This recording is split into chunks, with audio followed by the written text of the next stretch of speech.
आप देख रहे हैं अल्फा डिफेंस हिंदी में आपका स्वागत है। आज के इस वीडियो में हम लोग बात करेंगे अर्जेंटीना की फाइटर जेट रिक्वायरमेंट को लेकर।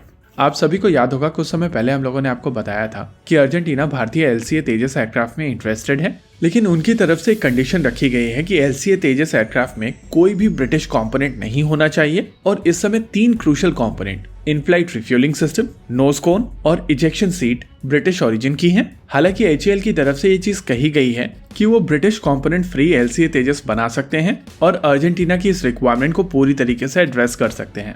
लेकिन अब US की तरफ से यहाँ पर एक काफी इंटरेस्टिंग ऑफर दिया गया है जो अर्जेंटीना के लिए चीजों को काफी ज्यादा स्वीट कर देगा।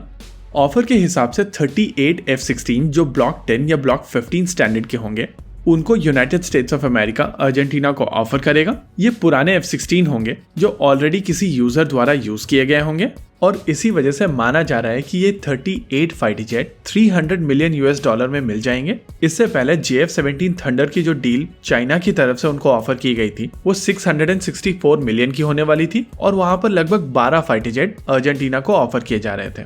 यानी कि यहाँ पर लगभग आधी कीमत पर 3 गुना ज्यादा फाइटर जेट अर्जेंटीना को मिल सकते हैं और थंडर की तुलना में F-16 एक बेहतर प्लेटफॉर्म है। लेकिन यहाँ पर यह भी समझना पड़ेगा कि जो F-16 का वेरिएंट यहाँ पर ऑफर किया जा रहा है वो ब्लॉक 10 या ब्लॉक 15 का है और थियोरेटिकली ये फाइटर जेट काफी ज्यादा आउटडेटेड फाइटर जेट होंगे। लेकिन कॉस्ट के चलते ये डील अर्जेंटीना के लिए काफी स्वीट हो गई है। हालांकि यहाँ पर US और UK का जो बड़ा गेम प्लान है वो समझना जरूरी है। देखिए, JF-17 थंडर अपनी कॉस्ट के लिए एक डिसेंट फाइटर जेट है, लेकिन रशियन इंजन के चलते over the period of time इसमें बहुत ज्यादा मेंटेनेंस लगेगा। इसके अलावा जो भी चीज इस समय रशिया से सोर्स की जा रही है उसकी डिलीवरी टाइमलाइंस को लेकर किसी भी तरीके का कमिटमेंट नहीं किया जा सकता और इसी वजह से बहुत सारे देश रशियन हार्डवेयर से दूर जा रहे हैं। लेकिन जब बात आती है कैपेबिलिटी की तो JF-17 थंडर एक डिसेंट कैपेबिलिटी वाला फाइटर जेट है। इसके अलावा भारतीय LCA तेजस टेक्नोलॉजिकली थोड़ा ज्यादा सुपीरियर है, लेकिन इसमें ब्रिटिश कंपोनेंट्स हैं और चेंजेस का मतलब है इसका ओवरऑल कॉस्ट ऊपर जाएगा। लेकिन ये दोनों ही फाइटर जेट अर्जेंटीना को ऐसी क्षमताएं देंगे जो उनके पास इस समय मौजूद नहीं है और ये क्षमताएं ब्रिटेन के लिए एक बहुत अच्छी खबर नहीं होंगी। देखिए, ये चीज हम सभी जानते हैं कि अर्जेंटीना और ब्रिटेन के बीच में चीजें ठीक नहीं हैं और फॉकलैंड आइलैंड्स के चलते उन दोनों के बीच में टेंशन चल रही है।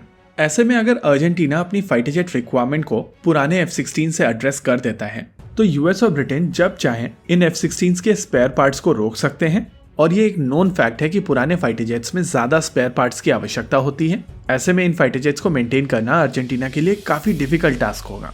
इसके अलावा ब्लॉक 10 या ब्लॉक 15 के F-16 यूरोफाइटर टाइफून के सामने कुछ भी नहीं है और जब HMS क्वीन एलिजाबेथ के साथ में F-35B वहां पहुंचेंगे तो अर्जेंटीना की तरफ से ये खरीदे गए फाइटर जेट किसी भी काम नहीं आएंगे। लेकिन अगर अर्जेंटीना चाइनीज JF-17 थंडर और भारतीय LCA तेजस में से एक फाइटर जेट को अक्वायर करता है तो वहां पर एक अपॉर्चुनिटी बनती है कि इनके next generation fighter jet Argentina acquire कर सकेगा। यानी कि भारत के केस में AMCA और चाइना के केस में J-31। ये दोनों फाइटर जेट अर्जेंटीना को वो क्षमताएं देंगे जो उनको ब्रिटेन के सामने खड़े होने का मौका देगी। लेकिन अगर अर्जेंटीना F-16 खरीद लेता है और इन पुराने F-16 के साथ में अपनी एयरफोर्स को वो क्षमताएं नहीं दे पाता है तो ये basically United states of America और ब्रिटेन दोनों के लिए एक विन विन सिचुएशन होगी और यहाँ पर इकलौता लूजर होगा अर्जेंटीना।